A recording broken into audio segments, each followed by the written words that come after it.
أعوذ بالله من الشيطان الرجيم. بسم الله الرحمن الرحيم. يا قوم ادخلوا الأرض المقدسة التي كتب الله لكم ولا ترتدوا على أدباركم فتنقلبوا خاسرين. قالوا يا موسى إن فيها قوما جبارين وإنا لن ندخلها حتى يخرج منها فإن يخرج منها فإنا داخلون. قال رجلان من الذين يخافون أنعم الله عليهم ادخلوا عليهم الباب فإذا دخلتموه فإنكم غالبون وعلى الله فتوكلوا إن كنتم مؤمنين. قالوا يا موسى إنا لن ندخلها أبدا ما داموا فيها فاذهب أنت وربك فقاتلا إنا هاهنا قائدون. نننی درس کی ان شاء اللہ العزیز سورۃ مائدہ پارہ نمبر 6 رکوع نمبر 4 آیات نمبر 21 22 23 24 سلور آیاتونه چې دی نو هغه به ویلی کېږي. دې کې چې دی نو هغه د بني اسرائیل اوس یو واقع ذکر کېږي. داسې خو اکثر تفاسیرو چې دی نو دا مخکې آیاتونه دې سره وروسته دا دوه آیاتونه دا ټوله یو واقع ده، د هغې ټوله ذکر کړی یو ځای، خو موږ دغه واقع چې دی نو هغه داسې نیمه نیمه وکړه د آیات د مناسبت سره مو ولګول او دویم دا چې ټایم پې زیات ونه لګي چې آسان فهم بنده پې په اسانه پوه شي. نو دې وجې دغه واقع چې دی نو هغه موږ دغه تقسیم کړه لږه. نو دینه مخکې چې نو هغه تیر شو، الله رب العزت پیغمبر حضرت موسی علیه السلام ورته چې دی نو هغه د الله نعمتونه یاد کړل، څنګه چې پرونی درس کې تیر شول چې ګوره الله پاک د باندې دا انعامات احسانات کړي دي او د الله د انعام او د احسان بدل دا دی چې سړی د الله جل جلاله چې نو هغه کامل تابعداري شروع کړي. اوس دې ځای کې الله رب العزت د دغې نعمت مخکې مزید تذکره کوي چې کله الله جل جلاله داسې وکړلو حضرت موسی علیه السلام د هغو قوم د هغوی دواړو چې دی نو هغه نجات ورکړو او فرعون د دوی د مخې چې دی نو په بحر قلزم کې تباه کړلو. بیا دوی مخې ته چې دی نو هغه لاړلو او دوی په وادي سینا کې چې دی نو هلتې بیا لږ ساعت هلتې څه وخت مودې پورې پاتې شولو. بیا ورته د الله جل جلاله د طرفه چې دی نو حکم وشولو چې تاسو مخکې لاړ شئ او ارض المقدسه ملک شام د الله جل جلاله ستاسو مقدر ګرځولی دی، دغه ستاسو چې نو هغه ځمکه ده، ستاسو پلار نیکه د وخت ستاسو ابایي علاقه ده. تاسو هلتې لاړ شئ او په دغې قوم عمالقه دی، د دغې قوم عمالقه سره تاسو به جهاد وکئ. د دغې جهاد په برکت به الله پاک د هغوی چې نو مغلوبه کړي، تاسو له به الله پاک چې نو فتح او کامیابي درکړي او تاسو به خپل ابایي کلي ته خپلې علاقې ته چې نو هغه لاړ شئ همیشه دپاره. نو دوی چې کله دقه شانتې دوی ته حکم وکړلی شولو نو الله وایي موږ ورته وویل یا قوم ادخلوا ارض المقدسه ته، ای قومه تاسو چې دی نو هغه داخل شئ ارض مقدس ته، پاکې ښکلې ځمکې ته. اوس ارض مقدس نه څه مراد دی؟ نو دې کې ټول قولونه دي او د دې ټولو قولونو چې وکتلی شي نو هم حق مرجع یو راځي. بعضې وایي چې د دې نه مراد چې نو هغه بیت المقدس دی، بعضې وایي دې نه مراد چې دی نو هغه فلسطین دی، بعضې حضرات وایي چې دی نه مراد اردن دی، بعضې وایي چې د دې نه مراد چې دی نو هغه اریحا دی چې دا د اردن او د چې نو هغه بیت المقدس د دې په منځ کې چې نو هغه واقع دی. او دا ډېره عجیبه چې دی نو هغه قسمه که ده، روایتونو کې د دې متعلق راځي وایي دا اریحا چې دی نو هغه په زر حصو باندې چې دی نو هغه دا مشتمله وه، کلو باندې وغیره، او په هر علاقه باندې چې دی نو په هغې کې دی نو هغه زر باغونه ول، دوره آباد او سرخیز چې نو هغه ځمکه وله. نو دغې چې دی نو هغه وله لوی نعمتونه پکې ول. نو دغه ده دغه شانتې چې نو هغه معرف او چې نو تفسیر خازن کې هغې کې یو روایت د هغې چې نقل کړی دی، وایي چې حضرت ابراهیم علیه السلام چې دی نو هغه جبل لبنان ته دغه د چې کله وختلو هغې غر ته الله جل جلاله وی خپل نظر ولګو کم ځای پورې چې ستاسو نظر ولګېدو دا ټول کې چې نو هغه ارض مقدسه ده. هغه چې په هغې باندې وکتل او څومره ځمکه چې نو هغه یې ویسه یې کوله دغه دی. بعضې وایي چې دا ټول قولونه په دې کې صحیح دي، دا شام ته ویلی کېږي. او په هغه وخت کې ملک شام دا په یمن، لبنان، اردن او فلسطین، بیت المقدس په دې ټولو باندې شامل و. دا ټول یو شام ملک. بیا وروسته جریانو هغه د انګریز په سازش سره دا جریانو مسلمانان په آپس کې ټکراو کړل، د هغې سره بیا دوی ټول جریانو دا جدا جدا ملکونه جوړ شول. او عجیبه خبره ده نن دغه ملکونه ټول مسلمانان چې وکتلی شي د انګریز سره د هغوی سره دشمن سره یو ځای کېناستو هر څه ته تیار دي، خو خپل مسلمان سره یو ځای تیار نه دي. نو دې ته اوس ارض مقدس ولي؟ نو ارض مقدس ورته دې وجې نه ویلی کېږي چې دا پاکیزه ځمکه ده. د ابو هوا په اعتبار سره هم ډېره ښکلې اعلی ځمکه ده، او د انبیا علیهم الصلاة والسلام د مسکن په اعتبار سره هم، ځکه په دې کې چې نو کثرت د انبیا علیهم الصلاة والسلام په دې ځمکه راغلی دی. بلکې یو روایت کې چې نو هغه راځي چې شام ځمکه دا د الله جل جلاله د طرفه د ځمکې کې چې نو هغه د ځمکې خزانه ده. لکه ټوله ځمکه ټوله دنیا ده، نو دا د دغې ځمکې چې نو هغه خزانه چې نو هغه ملک شام دی. نو ارض المقدس ته الله پاک وی دغه ته تاسو داخل شئ، كتب الله لكم، دا الله پاک تاسو د پاره لیکلی ده، تاسو به تاسو ملاویږي. ولا ترتدوا على ادباركم فتنقلبوا خاسرين، په خپل شاګانو بناوړئ، پوند باندې په شا بنه تختی کنه تاسو مجنه نو هغه واپس شي په تاوان کې. نو کله چې موسی علیه السلام روان شو نو بیت المقدس د علاقې ته چې نو هغه د اریحا په طرف باندې داخلېدلو، نو چې مقام اریحا ته کلی اریحا چې آلته ورسېدو، موسی علیه السلام د دغې کسانو نه چې نو هغه 12 کسان 12 سرداران چې نو هغې راواغستل. څنګه چې پرون مونږ ویلي چې یعقوب علیه السلام 12 زامن وو، هغه 12 زامن نه چې نو الله پاک 12 قبیلې چې نو هغه جوړې کړې. نو اوس دغه 12 قبیلې د هغوی نه جوړې شوې، د هرې قبیلې نه چې نو هغه یو سردار راواغستلو.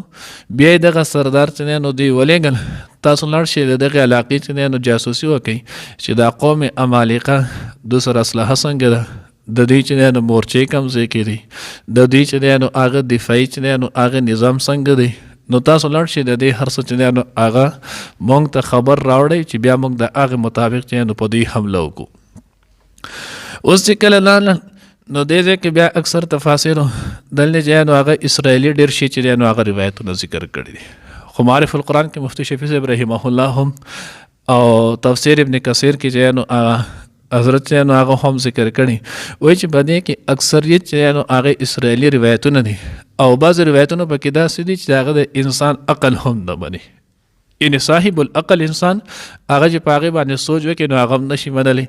لکه مثال په طور کې جلالین په حاشیه باندې چې نو هغې لیکلی دي، وایي چې نو د دغې قوم عمالقه د دوی چې کم بادشاه ولو، نو وایي د هغه ټوپۍ جنګي ټوپۍ صرف چې نو هغه 300 کیلو د هغې وزن و. اوس 300 کیلو وایي دا چې نو هغه د صرف د هغې جنګي ټوپۍ چې نو هغې وزن و تقریبا 3 منه شو. اوس دوره چې نو هغه چېرته کېږي؟ نو دغه اسرائیلي روایتونه چې نو هغه دي. ها دا یقیني خبره ده، دغه قوم د قوم عاد چې نو هغه ولو، د قوم عاد نه پاتې شي ول د هغوی تقریبا چې نو هغه 3 سلسله وه، خو دغه ډېر طاقتور او قوي خلک چې نو هغه هم ولو. دوی چې کله دا 12 کسان لاړل نو د دغې خلکو چې نو هغه یو کس رالو، هغه چې وکتل دا خو جاسوسان راغلي، په یو کس 12 کسان چې نو هغه یې ونیول، قابو یې کړل. 12 کسان چې په یو کس یې ونیول قابو یې کړل، دې ځان له سره ټول چې نو هغه بوتلل بادشاه ته یې حاضر کړل. بادشاه چې نو هغه ته دا کسان چې نو هغه راغلي دي دې زمونږ جاسوسي کوي، او دوی وایي چې مونږ به ځو او بیا به چې نو هغه دغه کسان دوی باندې به حمله کوو او د دوی نه دغه ملک چې نو هغه آلو. هغې وایي ښه. بادشاه چې نو هغه مشوره طلب کړله، خلک چې نو هغې راوغوښتل دغه شان دا کسان راغلي دوی په مونږ باندې حمله کول غواړي، ستاسو رایې سره اوس د سر چل وکړو. یو کوم چې جذباتي قسم خلک ول هغوی دا خو په دې ځای باندې مړه کوي. دوی عزت په 12 کس یو کس نه ځان خلاصولی نه شو، په 12 کسان چې نو هغه یو کس ونیول گرفتار کول، دوی به لا بیا هم راځي، خو په دې ځای والا خبره ختمه کوي. هغوی بادشاه بعضې کسانو یې هغه عقلمن خلک هم په هر ځای کوي او ورته یې نه داسې مه کوئ، دوی له دا شته د باو چې نو هغه دا کافي و، دا اوس تاسو چل وکړئ واپس ولېږئ. دوی چې کله واپس لاړ شي نو دوی به په خپله بیا چې نو هلته خلکو ته دغه قصې ذکر کوي چې ګورې ونه خوځېږئ، لاړ نه شئ، دا خو داسې خلک دي که نه بیا به مو خیر نه وي. دوی چې کله راتله نو دې سره موسی علیه السلام چې لېږل یو روایت کې یو جنې نو هغه قول د فاسر کې دا دی چې حضرت موسی علیه السلام که تاسو آلتې هر څنګه حالت ولیدل نو چې واپس راشئ ما ته به وایئ او هارون علیه السلام ته بل چاته به د دې تذکره نه کوئ. او یو قول کې چې نو هغې دا ذکر کړی وایي چې دوی په آپس کې مشوره وکړه کله چې د هغه ځای نه خلاصوي عموماً تو را روان شو نو دوی چې ګورې هلکه زه خو ځو خو دا یو کار به وکوئ چې خپل قوم ته بني اسرائیلو ته به چې نو هغه دا خبره نه کوي. بني اسرائیلو اکثر عمر چې نو هغه د ذلت تیر کړو دوی چې نو هغه د فرعون په قید و بند او په دغه کې را رسېدلي ول لالو شوي ولو نو د دې سره د مرګ نه به دوی ډېر زیات تېرېدل. تاسو که خیال کړی مخکې چې یانو صورت بقره کې تېروم شو 2-3 پیرې دوی چې دوره دعوې او قصې وکړې نو الله رب العزت دوی ته هم د مرګ چیلنج ورکړو که تاسو پرې خپله خبره کې حق او سچ شئ فتمنوا الموت ان کنتم صادقین. نو د مرګ نه به دوی ډېر زیات چې دی نو هغه یېرېدلو نو چې کله دوی دغه شان کېدل بهرحال د هغه ځای نه دوی را روان شولو نو چې څنګه را روان شولو موسی علیه السلام خواله را ورسېدل. موسی علیه السلام ته یې قصه ذکر کړه. موسی علیه السلام یې ای به خیر دی یېرېږئ مه الله زموږ سره دی موږ سره الله پاک وعده کړله چې صرف تاسو داخل قدر شئ فتح او کامیابي چې دی نو هغه به ستاسو وي. زه ورته مونږ چېرته دا کولی شو مونږ چې دی نو هغه نه داخلېږو سوا د 2 کسانو نه یو سردار چې دی نو هغه یوشع بن نون علیه السلام چې بیا د حضرت موسی علیه السلام د وفات نه وروسته الله پاک ورته پیغمبري ورکړه او دویم چې دی نو هغه کالب بن یوقنه علیه السلام د بیا الله پاک د یوشع بن نون علیه السلام نه وروسته دغه د وفات نه وروسته بیا الله پاک دوی چې دی نو هغه پیغمبري ورته ورکړله. د 2 کسان علاوه نور چې څومره سرداران ول نو دا ټول چې لاړل نو خپل خلق خپل قبیلې هر کس خپل قبیلې ته وایي چې داسې قسمه خلق دی یا موسی ان فیها قوما جبارین هغه ډېر زورور چې دی نو هغه خلق دی مونږ په دې کې نه و انا لن ندخلها مونږ خو هرګز دغه ځای ته چې دی نو هغه نه شو تللی حتی یخرج منها تر څو چې د هغوی د دې ځای نه وتلي نه وي نو زمونږ تله ورته ناممکن دی. فإن یخرج منها فإن داخلون ها که دوی ووتل او دغه علاقې مونږ ته په خپله داسې پرېښودله چې بیا خو صحیح ده بیا به ورته مونږ داخل شلو. قال رجلان من الذین یخافون نو وی هغه کسان چې د هغوی یېرېدل نو د چا نه د الله نه ځکه اصل یره چې نو هغه خو د الله ده او کله چې د انسان په زړه کې د الله یره وي دی بیا د مخلوق چې دی نو هغوی نه یېرېږي لکه څنګه چې نو یوشع بن نون او کالب بن یوقنه علیهم السلام دوی چې دی نو هغه نه یېرېدل نو دوی چې نو انعم الله علیهما دوی باندې الله پاک چې نو احسان کړو دوی ورته وی دغه خلکو له ترغیب ورکړو ادخلوا علیهم الباب تاسو صرف دغه دروازې پورې ورسئ دروازې باندې تاسو ورننوځئ تاسو بیا خلاص الله به ستاسو سره چې نو هغه خپل مدد او نصرت چې نو هغه شامل کړي. فاذا دخلتموه فانکم غالبون کله چې تاسو څنګه هلته داخل شوئ تاسو به غالب یې. نو معلومه دا شوله چې په کم انسان د الله نه یریږي دغه انسان له الله پاک چې نو هغه قوت او طاقت هم ورکوي ځکه د جسم په اعتبار سره چې نو هغه انسان د هیڅ هم نه دی. اصل قوت او طاقت او بیا خصوصا میدان جهاد کې چې نو هغه په کم پکار راځي نو هغه ایمانی طاقت دی. ایمانی طاقت چې کله د انسان سره موجود وي نو بیا په دغه صورت کې انسان غالبېږي او کله چې ایمانی طاقت چې نو هغه انسان سره نه وي جسمانی طاقت او د جسې په اعتبار د انسان که هر څومره دی هیڅ هم چې نو هغه نشي کولی دی بیا یېرېږي ډېر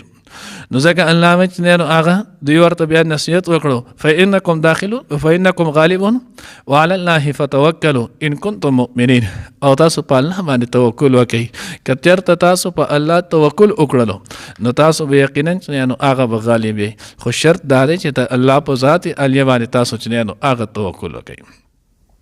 د دې جواب ورته سولو قالوا یا موسی انا لن ندخلها ابدا موسی علیه السلام مونږ چې دی نو هغه دې ځای ته چېرته هم چې دی نو هغه نشو داخلي دی مادام فیها تر څو چې دغه خلک په دې ځای کې موجود وي. مونږ هغه لیدلی دي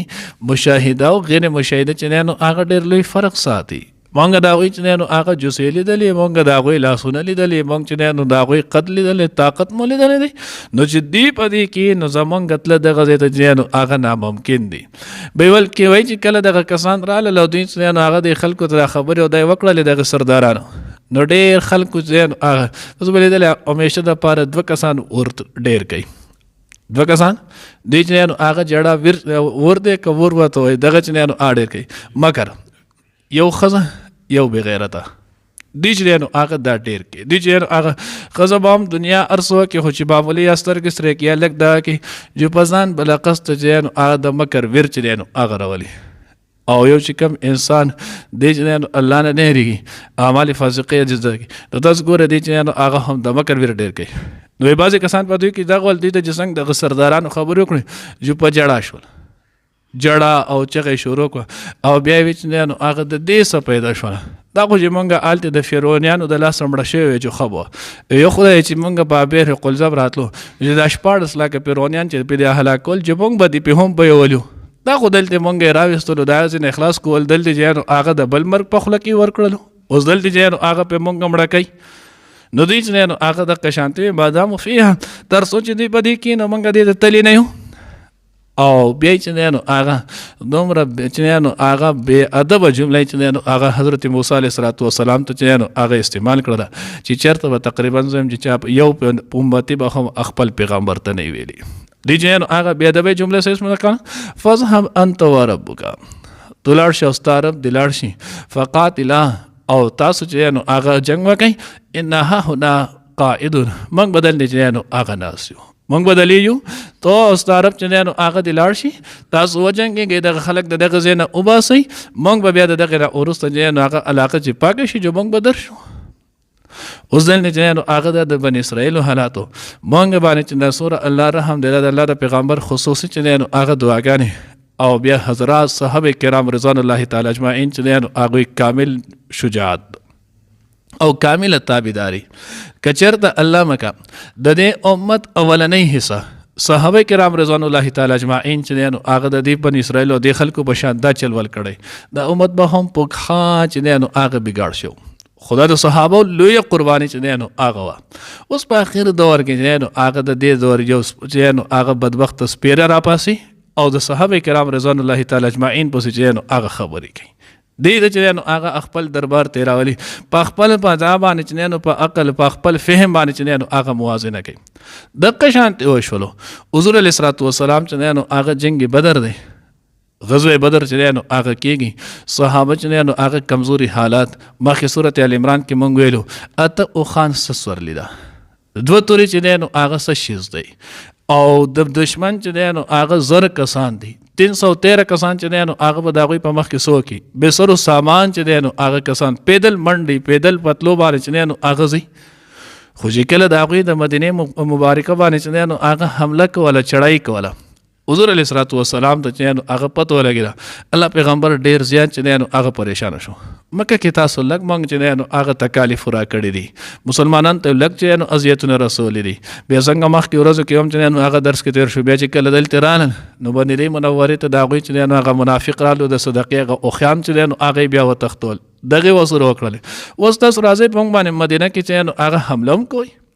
او کوم وخت کې چې حضور علیه الصلوۃ والسلام راتلو انصار صحابه تلو نو د هغوی د حضور علیه الصلوۃ والسلام سره دا عهد کړو که چېرته چې نو هغه د بار نه څوک راتلل په تاسو یې دلته حمله کوله نو موږ به ستاسو مکمله دفاع کوو خو ګورې تاسو به که په چا پسې ځئ نو د دغې کې موږ بیا پابند نه یو نو د الله پیغمبر پریشان و چې اوس پسې چل کېږي اوس خو د هغوی راځئ دوی پسې مقام بدر ته چې نو هغه وتل نی حضور علیه الصلوۃ والسلام چې نو هغه په مسجد نبوي کې صلی الله علیه وسلم کې صحابه راجم کړل نبی علیه الصلوۃ والسلام ورته دغه شان چل اوس نو هغه تلل ستاسو څه خیال دی حضرت ابوبکر صدیق رضی الله تعالی عنہ پاسېدو او ډیر بهترین انداز باندې چې نو هغه زارو کو د الله رسول موږ په هر صورت چې نو هغه جنگي ابوبکر عمر رضی الله تعالی عنہ فاسدو بل صحابي علی رضی الله تعالی عنہ دا ټول حضرات دا شروع پای کې چې نو هغه حضرت مقداد ابن اسود رضی الله تعالی عنہ هغه پاسې د الله رسول ولې ستاسو څه خیال دی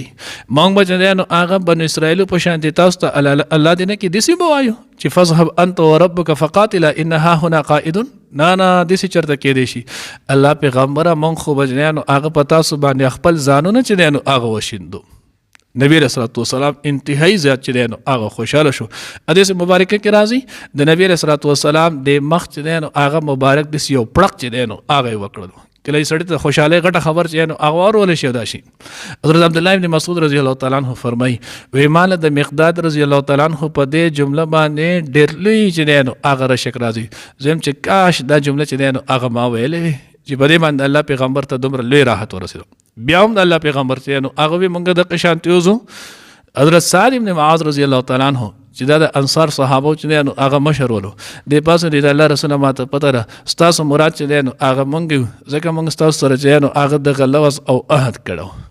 مونږ وجنه نو هغه تاسو باندې داسې چې نو هغه جانثاری کو تر سو پورې چې مونږ زمونږ بچي زمونږ واړه زمونږ زنانه چې نو هغه ځوندي الله رسول مونږ په تاسو باندې داغ چې نو هغه راتلو تم پرې نه دو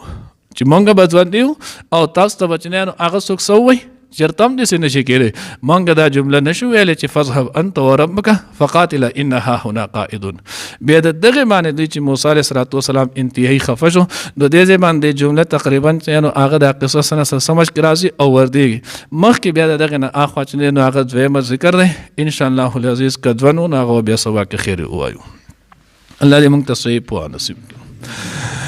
یا قوم ادخلوا ای زما قوم داخل شئ تاسو الارض المقدسه تزمکی پاکتا التي اغا كتب الله چې لیکلی د الله پاک لکم تاسو د پاره ولا ترتدوا او مگر زی تاسو علی ادبارکم خپل شاګانو باندې یعنی په شا ولاړ نشي ونه تختید فتنقلبوا کنه نو شی تاسو خاسرین نقصان مندون کې یعنی واپس بشي تاسو سره د نقصان. قالوا دی اویل یا موسی اے موسی علیہ السلام ان فیها یقینا بدغ کلی کی قوما جبارین قوم چینو آغا دیر زور وردی و انا لن ندخلها او یقینا من خونشو داخل دی حقیتا حتی تردی یخرج منها چی دیرا اوزی داغینا فا ای یخرج منها بیا کچری دیرا اوتل پخپل دغزینا فا انا داخلون نمونگ بداخل شو. قال اویل رجلان دو کسانو من اللذین دای کسانون یخافون چی ويريدل دلانا انعم الله عليهما چې احسان کړو پاغوي دوانو باندې الله ادخلوا عليهم الباب چې تاسو داخل شئ په دوی باندې دروازې ته فاذا دخلتموهم بیا هر کله چې تاسو په باندې داخل شئ هغه دروازې ته ورسئ فانکم نو پس بشک تاسو غالبون غالب وي وعلى الله او په الله باندې فتوکلوا توکل وکئ ان کنتم مؤمنین کچری تاسو مؤمنان یې. قالوا نو اویلو دی یا موسی اے موسی علیہ السلام انا لن ندخلها مونږ هرگز نشو داخله دی ابدا چرته هم مادام ترسو پوری چې دی فیها بدغزی کی فذهب پس لاړشه انت تو وربک استرب فقاتلا فاستاسو ځان جنگ او کې وجنګي گئی نه هنا بشک مونږ بدلتا قائدون ناسیو.